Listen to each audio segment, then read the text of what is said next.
Assalomu alaykum hurmatli o'quvchilar. Ismim Eldor Akramov va sizlar bilan 60-darsimizni boshlaymiz. Demak, mavzu chekli va cheksiz o'nli kasrlar. Xo'p, bu yerda bundan oldingi mavzuni eslashimizga to'g'ri keladi. Bundan oldingi mavzuda biz oddiy kasrni o'nli kasrga aylantirishni o'rgangandik. Xo'p, nima qilinardi unda? Kasrning surati mahrajiga bo'linar edi. Natijada o'nli kasr hosil bo'lardi.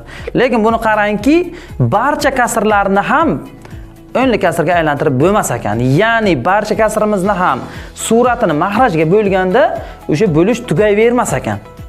Ba'zi kasrlar bor, suratni mahrajga bo'lganda bo'lish tugaydi, chekli bo'ladi bu kasr va ba'zi kasrlarning suratini mahrajga bo'lganda u cheksiz davom etadi.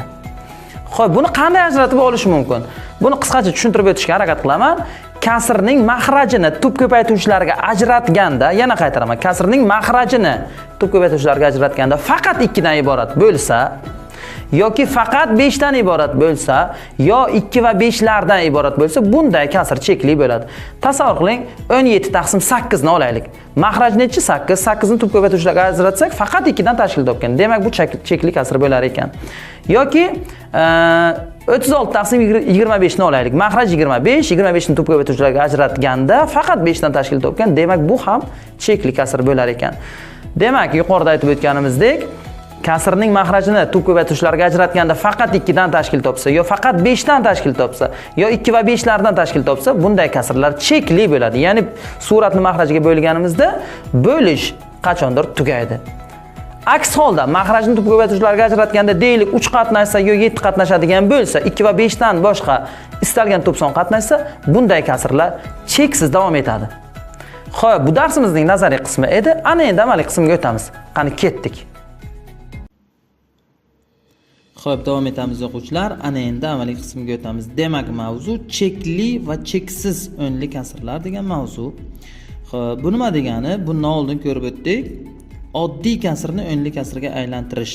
Buning uchun nima qilardik? Kasrni suratini mahrajiga bo'lish orqali o'nli kasrga aylantirish mumkin. Buni qarangki, kasrni suratini mahrajga bo'lganda har doim ham chekli o'nli kasr hosil bo'lavermay ekan. Ya'ni nima demoqchiman? Ya'ni bo'lish har doim ham tugamas ekan. Ba'zida bo'lish cheksiz davom etishi ham mumkin. Buni hozir demak ko'rib o'tamiz. Shu uchun ham chekli va cheksiz o'nli kasrlar deyilyapti. Mana bizga demak quyidagicha son berilgan bo'lsin. 23 taqsim 8. Buni o'nli kasrga aylantirish uchun nima qilardik? 23 ni 8 ga bo'lardik. Bunda bo'lish cheksiz davom etishi ham mumkin ekan. Ya'ni cheksiz bo'lib ketishi ham mumkin ekan. Barchasida bo'lish tugayvermas ekan, cheksiz davom etishi ham mumkin ekan. Buni qoidasini esa aytib o'tamiz. Agar mahrajni tub ko'paytiruvchilarga ajratganda faqat 2 dan iborat bo'lsa, bu kasr chekli o'nli kasrga keladi. Ya'ni bo'lganda qachondir tugaydi demak. Mana ko'ribsiz, turibsiz, mahraj demak nechadan iborat? 8. Uni tub ko'paytiruvchilarga ajratganda demak ajratyapmiz. Mana 8 ni 2 ga bo'ldik, 4 hosil bo'ldi. Yana 2 ga bo'ldik, 2 hosil bo'ldi. 2 ni 2 ga bo'ldik, 1 hosil bo'ldi. Ya'ni faqat 2 dan iborat bo'ldi. Faqat 2 dan iborat bo'lsa, demak bunda kasrimiz chekli o'nli kasr bo'lar ekan. Ya'ni 23 ni 8 ga bo'lsak tugar ekan. Mana bu yerda mana ko'rsatib o'tilgan 23 ni 8 ga bo'lish davom etyapti, qachondir mana nihoyasiga yetyapti.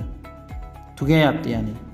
O'shani demak qoidasi shunaqa ekan. Agar mahrajni tub ko'paytiruvchiga ajratganda faqat 2 dan iborat bo'lsa, bunday kasr chekli o'nli kasr bo'lar ekan. Ya'ni bo'lganimizda, suratni mahrajiga bo'lganimizda bo'lish qanchadirdan keyin demak tugar ekan. Xo'p, tushunarli bo'layotgan bo'lsa, mana davom etamiz. Demak, mana bu yerda o'sha sonimiz 23 ni demak 8 ga bo'lganda 2,1875 hosil bo'ldi va tugadi bo'lishimiz. Xo'p, navbatdagi kasrlarga ham o'tamiz o'quvchilar. Xo'p. Navbatdagi kasr 17 taqsim 25. 17 taqsim 25. Bunda ham 17 ni 25 ga bo'lsak,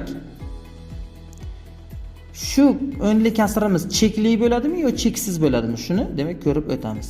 Ya'ni tugaydimi, tugamaydimi? Buni ham qoidasini aytib o'tamiz. Agar mahrajni tub ko'paytiruvchilarga ajratganda faqat 5 dan iborat bo'ladigan bo'lsa,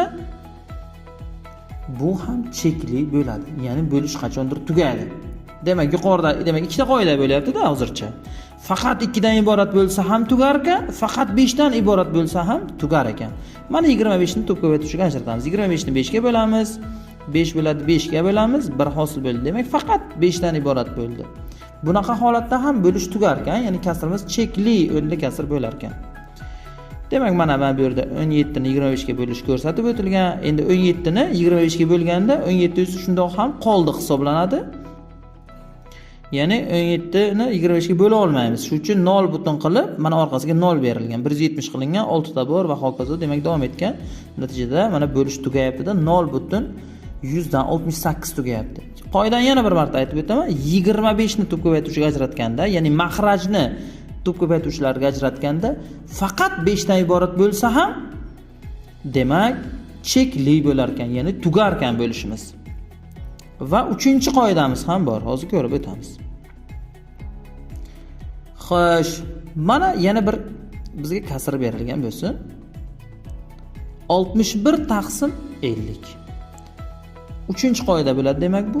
Mahrajni tub ko'paytiruvchilarga ajratganda 2 va 5 dan iborat bo'lsa ham chekli o'nli kasr bo'ladi. Ya'ni nechidir marta 2 kelib, keyin yana nechidir marta 5 keladigan bo'lsa ham demak chekli bo'lar ekan. Mana 50 ni, ya'ni mahrajni tub ko'paytiruvchiga ajratyapmiz. 50 ni demak 2 ga bo'ldik, 25 bo'ldi, 25 ni 5 ga bo'ldik, 5 bo'ldi, 5 ni 5 ga bo'ldik, 1. Faqat 2 va 5 dan iborat bo'lyapti. Bu ham chekli bo'lar ekan. Demak, yana bir marta eslatib o'taman, faqat 2 dan iborat bo'lsa ham chekli ekan. Mahraj tub ko'paytiruvchiga ajratganda faqat 5 dan iborat bo'lsa ham chekli ekan. 2 va 5 dan iborat bo'lsa ham chekli bo'lar ekan. Mana ko'rib turibsiz, mana bu yoqdan 61 ni 50 ga bo'lib ko'rsatilgan. Mana. Va ko'ryapsizki, bo'lish demak qachondir tugayapti mana. Oxirida 0 chiqyapti, bo'lish tugayapti, natijada 1.122 hosil bo'lyapti. Demak, bu ham chekli bo'lyapti, ya'ni cheksiz davom etib ketmayapti bu. Tugayapti bo'lish. Xo'p, ana endi navbatdagi misolni ko'rib o'tamiz o'quvchilar. Navbatdagi misolimiz. Xo'p. Mana 7 taqsim 6 juda ham katta kasr emas. Kichkina sonlar 7 taqsim 6. Ya'ni bu yerda 7 ni 6 ga bo'lishimiz kerak. Va yuqoridagi qoidaga ko'ra faqat 2 dan iborat bo'lsa, mahrajni tub ko'paytiruvchiga ajratganda faqat 2 dan iborat bo'lsa chekli bo'lardi, faqat 5 dan iborat bo'lsa ham chekli edi, yo 2 va 5 dan iborat bo'lsa ham chekli edi.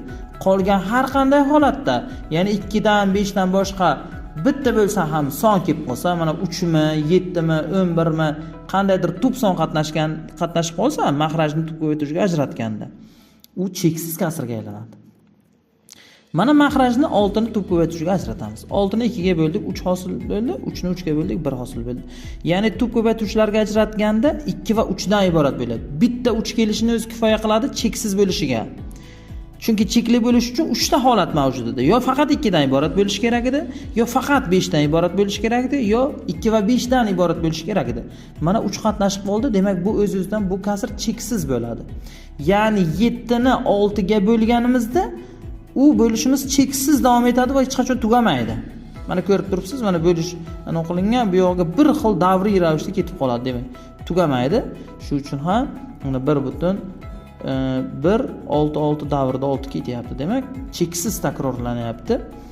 Xo'sh, demak bu chekli va cheksiz o'nli kasrlar edi, demak o'quvchilar. Va bu darsimizning oxiri edi.